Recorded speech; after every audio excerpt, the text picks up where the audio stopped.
Nimepata salamu wanasema tutakubali tu kukaa na serikali ikiwa watafanya moja, watafanya mbili, watafanya tatu.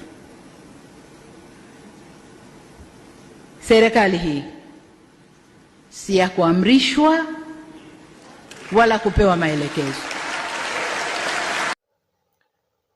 Karibu sana msikilizaji katika kituo chetu hichi.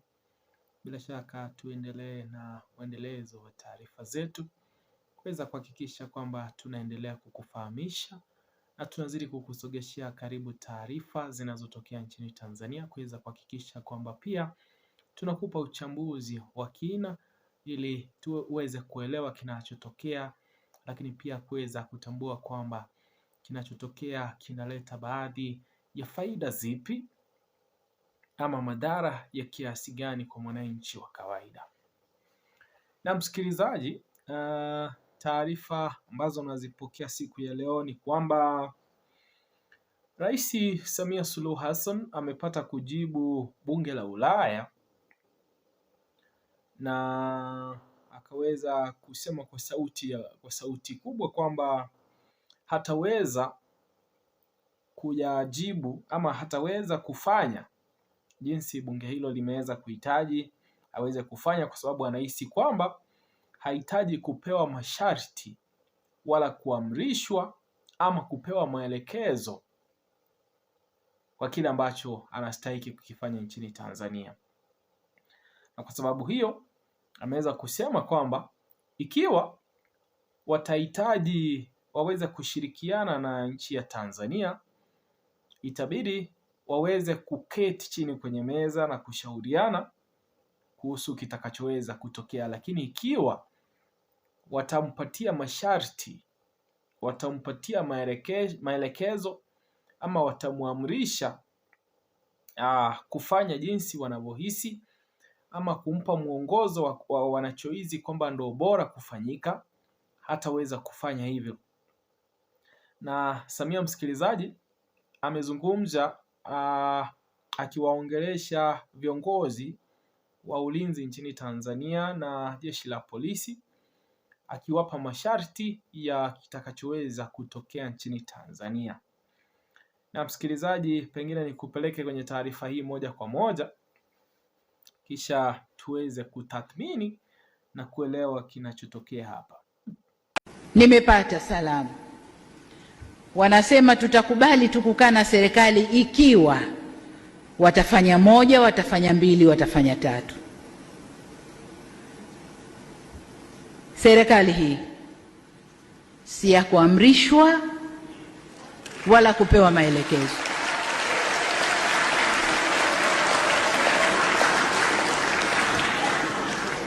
Tumewataka wenzetu tuzungumze, waje kwenye meza tuzungumze, na nimepata salamu za wengine wanaowapa nguvu.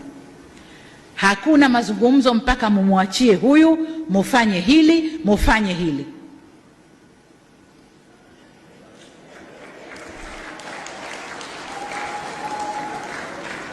Hiyo inatokea ndani ya nyumba tu, ndani ya nyumba tu. Baba ukeshamkera mama, ukimrudia jioni akwambia sitaki mpaka ufanye hili na hili, na utafanya ili maridhiano yaende. Uongo kweli? Sasa serikali haipewi masharti hayo. Serikali haipewi masharti hayo. Labda serikali ya wanafunzi kwa walimu wao, hilo linakuwa serikali ya wanafunzi, hamtapata hili mpaka mfanye hivi, wanafunzi watafanya. Lakini sovereign state yenye kujielewa na kuendesha mambo yake,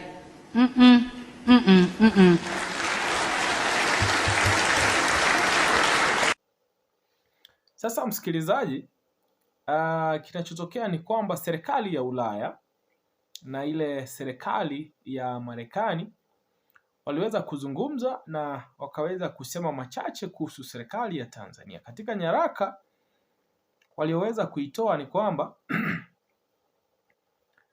bunge la Marekani na bunge la Ulaya wameendelea kusimama na raia wa Tanzania, hasa raia wa Tanganyika wanaopitia mateso, ngono, vipigo, utekaji mauaji, kupotezwa kwa lazima, kubinywa kwa demokrasia na ukiukwaji mkubwa wa haki za binadamu chini ya utawala katili na haramu wa Samia Suluhu Hassan. Kisha wakasema kwamba kwa miezi zaidi ya 7 kumekuwa na hekaheka za inayoitwa Wizara ya Mambo ya Nje kupitia Mheshimiwa Kombo kuwa nchini Marekani na kuwapotosha kuhusu hali halisi ya kitu kinachotokea Tanzania, lakini pia kuhusu matukio ya Oktoba 29 mwaka 2025. Mauaji ya Oktoba 29 mwaka 2025 ambayo yalifanywa na viongozi wa serikali kushirikiana na watu waliopewa nafasi za kuhudumu kama walinzi ama siku hii kuweza kuhakikisha kwamba hakukuwa na watu ambao wangeweza kufanya maandamano na kueleza kwamba hawakuridhishwa na kile kilichotokea ama kilichohesabiwa kama uchaguzi ulioweza kufanyika nchini Tanzania. Sasa katika ripoti hii ya bunge la Marekani waliweza kupeana baadhi ya maelekezo baada ya kusitisha misaada yao nchini Tanzania na kuweza kupeana maelekezo kwamba wanahitaji mambo fulani yaweze kufanyika ili waweze kuhakikisha kwamba wanauangalia upya uhusiano wao na nchi ya Tanzania. Na kati ya masuala hayo ilikuwa ni kuachiliwa kwa watu walioshikiliwa kutokana na masuala ya siasa,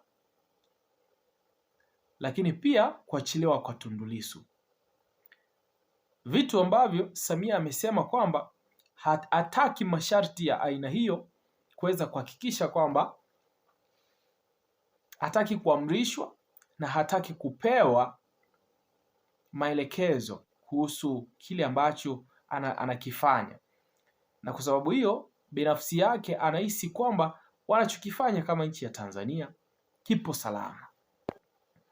Msikilizaji, msimamo wa bunge hizi mbili za Ulaya na ile ya Marekani wanahisi kwamba watu ambao walishikiliwa na serikali baada ya uchaguzi wa mwaka 2025 wameweza kushikiliwa kinyume na sheria, na hili linakwenda mpaka kwa Mheshimiwa Tundu Lissu ambaye ameshikiliwa na kushtakiwa kuhusu kosa la uhaini ambalo kwa kukaribia mwaka mmoja sasa halijaweza kuthibitishwa na mawakili wa serikali kwamba alishiriki vitendo vya uhaini kwa jinsi gani, na kesi yake bado haijaweza kuamuliwa kwa sababu mahakama haijaweza kupata sababu za kutosha za kuweza kuamua kesi yake ama kumwachilia. Lakini sasa katika ripoti ya bunge ile ya Ulaya na bunge ya Marekani walisema kwamba ikiwa viongozi wa nchi ya Tanzania watahitaji uhusiano wa nchi hiyo kuangaliwa vizuri na mataifa hayo mawili baada ya kusitishwa kwa misaada inayokuja nchini Tanzania, walisema kwamba ni sharti Samia ahakikishe kwamba watu wote walioshikiliwa kuhusiana na ghasia za Oktoba 25 ama maandamano yaliyofuatilia waweze kuachiliwa bila matakwa yoyote, waachiliwe huru waweze kurejea katika familia zao. Lakini pia walihitaji serikali kuwaruhusu wananchi wake kuzungumza na kutoa maoni kwa uhuru, haki ambayo katika kipindi hichi cha siasa inaonekana kudidimia, kwa sababu mtu yoyote anapoonekana kutoa maoni ambayo yanakinzana na maoni ya serikali, kuna vitisho, unaweza kupotezwa kwa lazima, lakini pia unaweza kuuawa. Lakini pia serikali hizo zilihitaji kwamba visa vya utekaji, mauaji ya kiholela yaweza kusitishwa nchini Tanzania. Na ndo baadhi ya vipengele ambavyo mabunge haya mawili yalivizingatia. Yakasema kwamba ikiwa uhusiano wao na nchi hii ya Tanzania unahitajika kuendelea kuwepo, ni sharti basi viongozi waweze kuzingatia masharti haya ambayo Samia hataki kuyafuatilia. Anasema kwamba hataki kuelekezwa, hataki kuamrishwa, lakini pia hataki kuambiwa anachostahili kukifanya, na pia hataki kuambiwa kwamba amwachilie nani na asimwachilie nani. Anahisi kwamba anaweza kufanya kila kitu mwenyewe bila kuhitaji sapoti ama nguvu kutoka kwa mataifa haya mawili. Msikilizaji, unaweza kuachia maoni yako kwenye comment section kuhusu swala hili na uweze kusema kwamba unahisi Samia Suluhu ambaye ni rais wa Tanzania anachukua msimamo wa kikweli, ama anaweza kukubali kufanya kile ambacho mataifa ya Ulaya na Uingereza, Ulaya na Marekani kunradhi, wameweza kuelekeza ama kutaka, kwa sababu ikiwa ni katika masuala ya kikatiba, maelekezo walioyatoa yako sawa na yako imara kabisa. Lakini achia maoni yako kwenye comment section. Jina langu ni Presenter Guton. Itakuwa hapa kila siku kuhakikisha kwamba ninakufahamisha kuhusu kinachotokea.